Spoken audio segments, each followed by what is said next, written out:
नमस्कार दोस्तों, मैं हूं मनोज कुमार गुप्ता। आप देख रहे हैं मेरे चैनल को जिसका नाम है रेगुलर क्लासेस फॉर अकाउंट। और ये है सामने कॉर्पोरेट अकाउंट की बुक केजी पब्लिकेशन से, केजी गुप्ता की लिखी हुई। और चैप्टर चल रहा है अकाउंटिंग ऑफ होल्डिंग कंपनीज, और क्वेश्चन नंबर 8 कराएंगे आपको। और 8 करा के दिखाते हैं किस तरह से हो रहा है। पहले समझा देते हैं क्या क्या लिखा हुआ है, तो इसके लिए स्टैंड को नीचे करना पड़ेगा और फिर समझाएंगे आपको। तो क्वेश्चन में कुछ इस तरह से लिखा हुआ है कि Tick limited acquired 90% share in Talk limited on 30 June 2014 at a cost of 6 lakh. मतलब टिक लिमिटेड ने टॉक लिमिटेड के 90% शेयर 30 जून को, यानी साल के मिड में, क्योंकि दिसंबर में क्लोजिंग दे रखी है, साल के मिड में 6 लाख के परचेज कर लिए। No balance sheet was prepared at the date of acquisition. उस समय तक कोई बैलेंस शीट नहीं थी उनकी, ठीक है, बनी नहीं थी उस समय एक्विजिशन पे। तो कुछ ये the balance sheet of talk limited 31 दिसंबर 2013-14। तो बैलेंस शीट जो है 13-14 की में गिवन है इस समय, ठीक है। तो एक को ओपनिंग, एक को क्लोजिंग बैलेंस मान के क्वेश्चन को सॉल्व करेंगे। ये डिटेल हमें दे रखी है, इसे पढ़ लो, स्क्रीनशॉट ले सकते हो आप चाहो तो टॉक लिमिटेड की जो है 2 बार की बैलेंस शीट है, 13-14 की दे रखी है। और ये हमें टिक लिमिटेड की बैलेंस शीट यहाँ पे गिवन है, इसका स्क्रीनशॉट ले सकते हो आप, ठीक। पेज पलटते हैं, दिखाते हैं, आधा क्वेश्चन अगले पेज पे है। तो बाकी का आधा है टॉक लिमिटेड का जो था यहाँ पे टिक लिमिटेड का। तो ये एसेट्स दे रखी है इसमें। इन्वेस्टमेंट वही 6 लाख वाली बात है। Prepare consolidated balance sheet of tick limited and its subsidiary tock limited की बैलेंस शीट बनानी है हमें कंसोलिडेटेड। बाकी माइनॉरिटी का आंसर में दे रखा है। Capital reserve after writing off goodwill दे रखा है। टोटल ऑफ बैलेंस शीट दे रखा है, ठीक। तो ये आप इसे स्क्रीनशॉट ले लीजिए, फिर आपको क्वेश्चन करके दिखाते हैं, ठीक है। स्टैंड ऊँचा करते हैं, फिर आपको क्वेश्चन कराते हैं। तो शुरुआत करते हैं क्वेश्चन नंबर 8 की। तो क्वेश्चन नंबर 8 करने से पहले आपको 2 चीज़ फाइंड आउट करनी पड़ती है। एक तो टाइम रेशो, और कॉपी में से करा रहा हूँ, दिखाई दे रहा होगा ढंग से, हाँ जी, क्योंकि ऐसा ना बोर्ड पे करने में अलग आदत होती है, इस पर कॉपी पे अलग होता है हिसाब किताब, समझाने का थोड़ा तरीका बदल जाता है। तो टाइम रेशो, ठीक है। अब टाइम रेशो कैसे, बैलेंस शीट जो क्लोज हो रही है 31 दिसंबर 2014 में क्लोज है, ठीक है। तो स्टार्ट हुई होगी 1 जनवरी 2014 पे। तो इस तरीके से है हमारे पास डेट, टाइम। और यहाँ परचेज कब हुआ, 30 जून को हुआ है, 30 जून 2014 में। अब बुक में बैलेंस शीट दे सकते हैं, ये हमारी दिसंबर 2013 की है, दिसंबर 2014 की है। तो ये ओपनिंग हो गई, क्लोजिंग हो गया, ठीक है, इस साल के लिए, क्योंकि लास्ट ईयर क्लोजिंग है ये। तो इस साल का ओपनिंग हो जाएगा, इस साल का क्लोजिंग। तो 6 महीने प्री, 6 महीने पोस्ट। टाइमिंग जो रेशो है 6 मंथ प्री में और 6 मंथ पोस्ट में, ठीक है। 6 महीने प्री, 6 महीने पोस्ट, ये चीज़ हमारा फर्स्ट हो गया पॉइंट। सेकंड होता है हमारे पास होल्डिंग परसेंटेज। होल्डिंग परसेंटेज कौन सी कंपनी थी, टिक लिमिटेड ने टॉक लिमिटेड के शेयर परचेस किए। तो टॉक लिमिटेड की बैलेंस शीट में देखा जाए तो कितना था यहाँ पे शेयर, और 90% खरीदे हैं। तो 2 लाख रुपए की शेयर कैपिटल दिख रही है 2014 में। 2 लाख रुपए की शेयर कैपिटल है। कितने वाले शेयर थे, 10 वाले शेयर थे, तो डिवाइड 10 से किया तो 20,000 शेयर हुए। 20,000 का 90% मतलब 20,000 का 90% होता है 18,000 शेयर खरीद लिए इस कंपनी ने, टिक ने। तो इनके पास कितना बचा, 10% शेयर, जो कि 2,000 होते हैं। कोई दिक्कत वाली बात तो नहीं है, 90 और 10 का रेशो हो गया। Holding percentage. अब फर्स्ट पॉइंट करते हैं इसमें, कैपिटल प्रॉफिट। देख तो पा रहे होंगे आराम से, हाँ, ठीक है। Capital profit. अब कैपिटल प्रॉफिट कैसे निकालते हैं, इसमें हम लिखते हैं pre acquisition profit. Pre acquisition profit. अब प्रॉफिट हमें देखा जाए तो 2 प्रॉफिट दिखेंगे आपको, एक बार ध्यान से देखें। एक तो रेवेन्यू रिजर्व भी है इसमें, और प्रॉफिट एंड लॉस भी है। तो 1 लाख है, 1,74,000 है, ठीक है। ये तो ओपनिंग हो गया, ये करंट ईयर, ये लास्ट ईयर का है, मतलब यानी कि करंट ईयर के एंड का है। लेकिन 2014 की बैलेंस शीट में, तो हमें देखना होगा डिफरेंस कितना है, तब जाकर करंट ईयर पता चलेगा। तो लिखने का तरीका होगा ओपनिंग प्रॉफिट हमें पता है 1,00,000, लिख दिया। करंट ईयर प्रॉफिट कैसे पता चलेगा? ओपनिंग में था 1,00,000, क्लोजिंग में कितना है 174, ठीक है। तो इस तरीके से देखा जाए तो 174 माइनस 1,00,000, तो ये कितना हो जाएगा? ये आपका हो जाएगा 74,000, करंट ईयर हो गया। लेकिन एक बात देखो, प्रपोज डिविडेंड भी दे रखा है कि आपने करंट ईयर में डिक्लेयर किया कितना, प्रपोज डिविडेंड, तो प्रॉफिट में से ये दिया जाता है प्रपोज डिविडेंड। तो अब देखो इसके बिफोर कितना प्रॉफिट होता अगर इसे डिक्लेयर ना किया होता, तो इसको ऐड कर दो, प्रपोज्ड डिविडेंड से पहले कितना प्रॉफिट माना था, 42 का आपने दिया, तो 42 से प्लस कर दो, तो ये होगा आपका 6,000, इधर 7,11, 1,16,000 का प्रॉफिट हुआ। करंट ईयर प्रॉफिट कितना माना जाएगा बिफोर डिक्लेरेशन, 1,16,000 आ गया। ये करंट ईयर प्रॉफिट में 6 महीने आपका क्या है प्री और 6 महीने पोस्ट, तो 1,16,000 का आप 6 मंथ से करोगे 6/12, तो कितना आएगा? 1,16,000 इंटू 6/12, 58,000 आया। कितना आया? 58,000। सॉल्व करके यहाँ पे लिख देता हूँ, 58,000 आ गया, लिख दिया हमने 6 मंथ का प्री का। अब इसी तरीके से कुछ मिलता जुलता करना है हमें रेवेन्यू रिजर्व, है ना, प्री एक्विजिशन रिजर्व बोलते हैं ना, उसी में इसको ले लेंगे।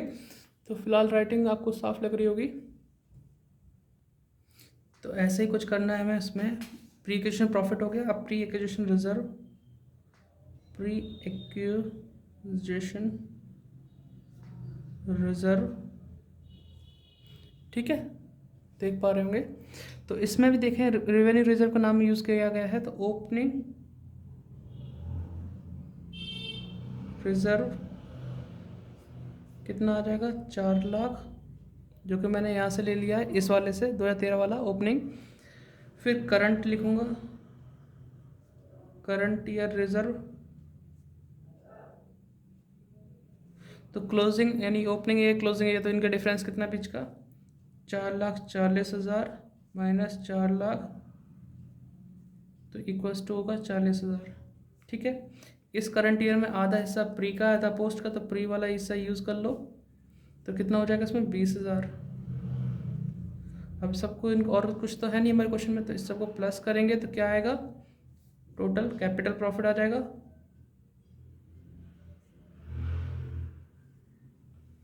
कैपिटल प्रॉफिट प्लस करते हैं 1,00,000 प्लस 58,000 प्लस 4,00,000 प्लस 20,000, तो 5,78,000 आ गया, आ गया, दिख रहे हैं आप। अब इसके बाद क्या होगा, इसमें हम लिखेंगे टिक लिमिटेड, जिसकी होल्डिंग थी 90%, और टॉक लिमिटेड जिसके बाद सब्सिडी रह गई उसकी 10% की, तो 578 का 90%, 5,20,200, और इसका 10% कितना हो जाएगा 57,800। कोई दिक्कत तो नहीं? आपको कैपिटल प्रॉफिट ये चीज़ क्लियर कर दिया आपका। अब इसे इतना नोट डाउन कर लेना, पूरा ये दिख रहा होगा आपको, फिर पॉज करके नोट डाउन कर लो, फिर मैं पेज पलटना है, अगला काम करना है, ठीक। उम्मीद है आपने नोट डाउन कर लिया होगा। अब सेकंड पॉइंट आता है रेवेन्यू प्रॉफिट। अब रेवेन्यू प्रॉफिट में आप क्या लोगे, आप पोस्ट एक्विजिशन प्रॉफिट, ठीक है। अब आप पीछे देख सकते हैं आपका करंट ईयर प्रॉफिट आया था 1,16,000, जिसमें प्री के आपने 58,000 ले लिए, तो बाकी 58,000 जो बचेंगे वो पोस्ट के होंगे 6/12 करके। तो वही चीज़ करूँगा मैं यहाँ पे, 1,16,000 था, उसका 6/12 करूँगा, तो ये आ जाएगा आपका 58,000 पोस्ट एक्विजिशन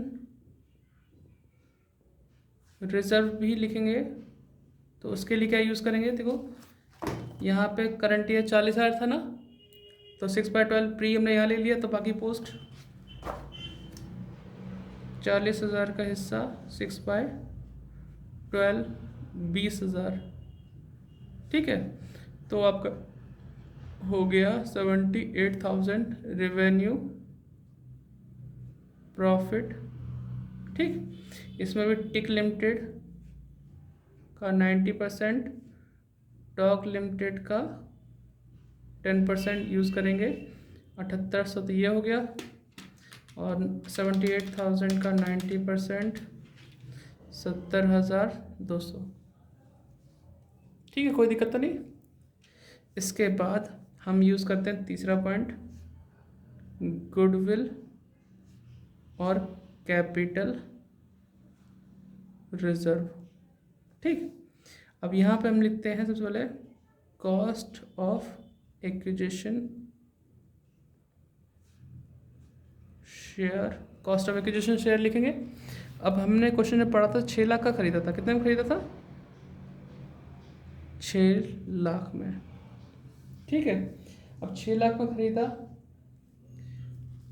तो हमें यहाँ पे सॉल्व करने को मिला था कि 18,000 शेयर हमने खरीद ली, 20 में से 2,000 उसके बाद बचे थे, है ना।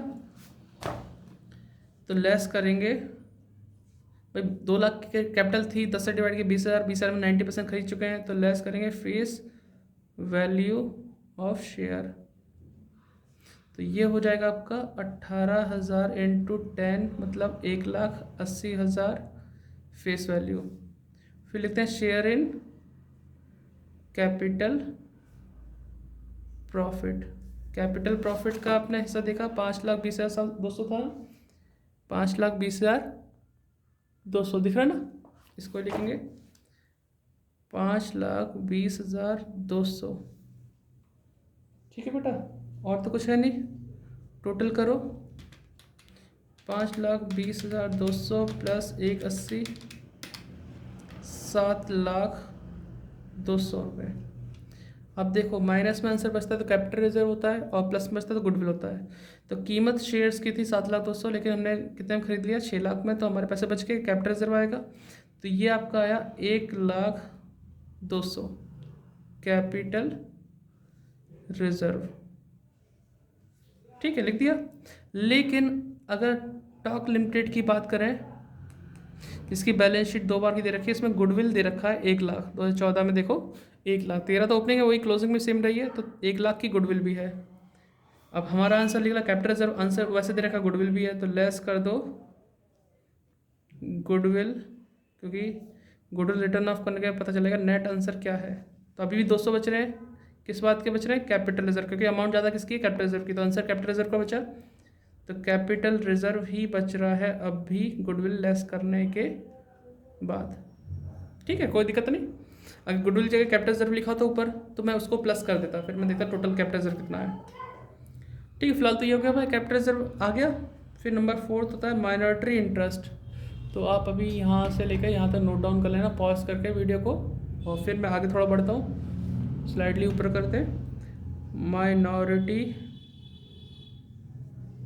इंटरेस्ट। और माइनॉरिटी इंटरेस्ट क्या होता है, जो बचा हुआ हिस्सा रह गया ना, उसके बारे में बात चल रही है। तो face value of share, face value of share, वो शेयर जो बचे हुए थे, टोटल 20,000 शेयर थे, 18 बाय कर लिए दूसरी कंपनी ने, तो बचे कितने, 2,000 इंटू 10 कर दो, तो ये 20,000 हो गया। कितनी अमाउंट होगी, 20,000। फिर ऐड कर लेंगे शेयर इन कैपिटल प्रॉफिट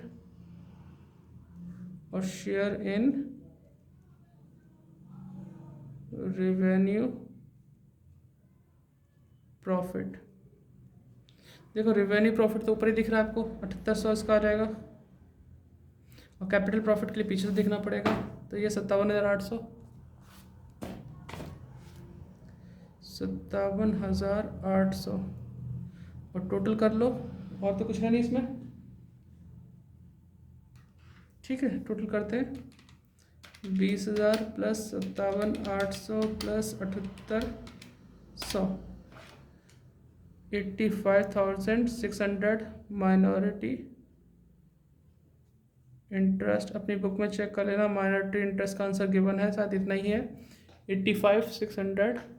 ठीक है, तो अपने इतना पूरा नोट करना चाहो नोट कर लो, पेज पलटना होगा मुझे। माइनॉरिटी इंटरेस्ट के बाद आता है आपका कंसोलिडेटेड प्रॉफिट के बारे में। ठीक है, नोट कर लिया होगा आपने, तो बदलते हैं पेज।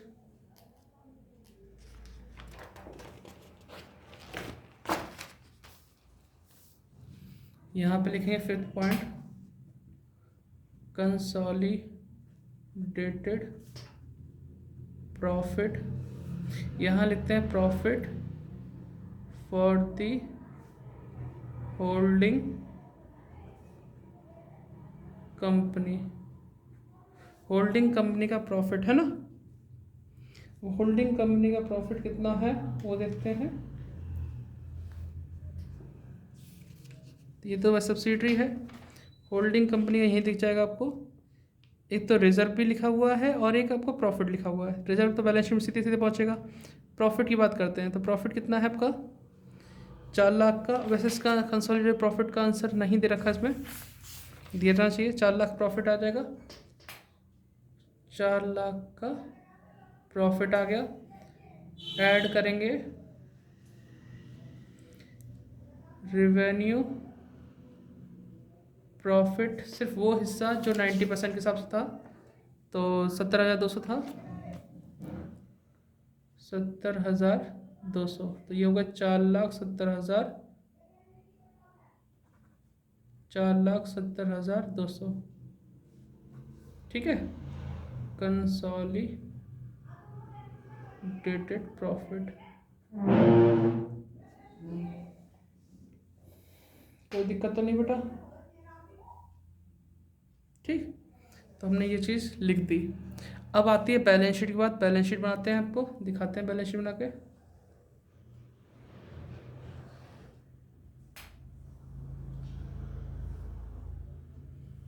तो यहाँ लिखेंगे कंसोलिडेटेड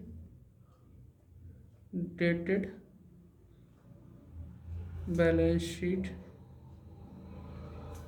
ठीक है, अब इसका नाम तो बहुत बड़ा है, consolidated balance sheet of tick limited and its subsidiary tock limited as on 31 March 31 December 2014। ये पूरी लाइन लिखना चाहिए, लिख देना, इतने से काम चल जाएगा। ये लिखते हैं as eight 31 December 2014, particular note number amount. ठीक है, फर्स्ट हेडिंग जो यहाँ दे रखी है इक्विटी एंड लायबिलिटी। ठीक है, इक्विटी एंड लायबिलिटी हो गया। इसमें हम लिखेंगे सबसे पहले शेयर होल्डर फंड, उसके अंदर लिखेंगे शेयर कैपिटल। भाई दूसरी कंपनी कैपिटल तो हमारी हो चुकी है, ले ली हमने, लेकिन हमारी खुद की कंपनी कितनी थी? 20 लाख थी ना, कितनी थी? 20 लाख, वो आ जाएगा, देख पा रहे हैं? ठीक, दिख रहा होगा।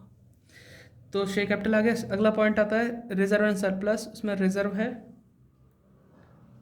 अगली हेडिंग है रिजर्व एंड सरप्लस, उसके अंदर रिजर्व है। रिजर्व कितना दे रखा है इसमें? 12 लाख दे रखा है, 12 लाख आ जाएगा। फिर प्रॉफिट लॉस लिखा है, तो प्रॉफिट लॉस आ जाएगा कंसोलिडेटेड प्रॉफिट। ठीक है, वो आएगा आपका 4,70,200। एक आएगा इसमें माइनॉरिटी इंटरेस्ट, और एक आएगा कैपिटल रिजर्व। कैपिटल रिजर्व पीछे आंसर हमने देख रखा है, 200 रुपये आया था। माइनॉरिटी इंटरेस्ट चेक करना पड़ेगा, कितना था? 85,600 85,600। ठीक है, यहाँ तक पहुँच गए। और इसकी इसमें और भी कुछ है यूज़ करने? नहीं, इतना ही है। और 37,56,000 आ रहा है। इसको चेक करते हैं इसे टोटल करके कितना आ रहा है। और तो कुछ हमने छोड़ा नहीं, तो चेक करें टोटल। 20 लाख, 12 लाख, 4,70,200, 85,600, 200, तो 37,56,000 आ रहा है। और यही हमारा आंसर था बैलेंस शीट का। तो हमारा एक साइड तो मैच हो गया। अब हमें एसेट साइड लेनी है। ठीक है, एसेट साइड में देखो, इधर भी एसेट्स है और उधर भी एसेट्स है। तो आप कैसे लिखेंगे? सेकंड पॉइंट, एसेट्स, इसमें आएगा आपका non current assets, non current assets. ठीक है, इसके अंदर लिखा हुआ नॉन करंट में नेट एसेट्स का नाम यहाँ भी यूज़ है और यहाँ भी क्या नाम यूज़ है? Net assets. तो नेट एसेट्स लिख देते हैं, नेट एसेट्स, या सन्ड्री एसेट्स भी लिख सकते हैं। तो इनकी कितनी एसेट्स है? 7,56,000, जो कि हमारी हो चुकी है होल्डिंग कंपनी की। और हमारी खुद की कितनी है? 30 लाख है। तो कितना आसान था, 30 लाख इसका है और 7,56,000 इसका है। तो जोड़ दो, 37,56,000। और इसमें जो गुडविल ले रखी है इसकी एडजस्टमेंट हो चुकी है। और यहाँ जो इन्वेस्टमेंट लिखा हुआ है वो तो उसका यूज़ होता ही नहीं, क्योंकि उसको कैपिटल गुडविल निकालने में यूज़ कर देते हैं, कैपिटल रिजर्व या गुडविल। देख पा रहे होंगे आप, यहाँ जो 6,000 लाख लिखा है इसका कोई यूज़ नहीं है। बस हमारा काम हो चुका है, बैलेंस शीट मैच कर चुकी है, 37,56,000। ठीक है, टोटल। और यहाँ भी टोटल। बंद कर दो। तो क्वेश्चन बड़ा ज़रूर था, लेकिन 22 मिनट की वीडियो बनी, बड़ा तो था यार। ठीक है, क्योंकि इसका क्वेश्चन थोड़ा लेंथी है, सीख लोगे तो ज़्यादा सही रहेगा। और ज़्यादा नहीं करना, 20-22 तक क्वेश्चन करेंगे इसके लॉन्ग। उसके बाद अपने उसमें आ जाते हैं MCQ पे, वो ख़त्म करके नेक्स्ट चैप्टर करेंगे वही प्रेफरेंस शेयर वगैरह, redemption, preference share, issue of debenture. भाई इतना ही बहुत है, इतना मामला क्लियर हो जाएगा आपका। Bye bye.